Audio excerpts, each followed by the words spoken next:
Let's talk about resizing this. I talked about the size of this might not be what you want. So this is a poster. If I click on resize, and unfortunately, this is the first thing that is not free to use. You have to upgrade for this. So I'm going to show you the feature, and obviously don't upgrade if you don't need it. But if you go to resize, we can choose if we want to change this thing to maybe the size of an Instagram post. Maybe you want to just change the aspect ratio. You can do a lot in terms of changing this.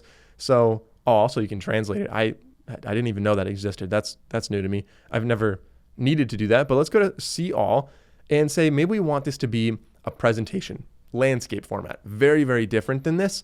I can copy and resize, or I could just resize this design. So let's say copy and resize, and it'll have a new design that might move things around a little bit. So open that one, and you can see it did a pretty good job of copying all the elements over and stretching it in what probably is the best way it could have done that.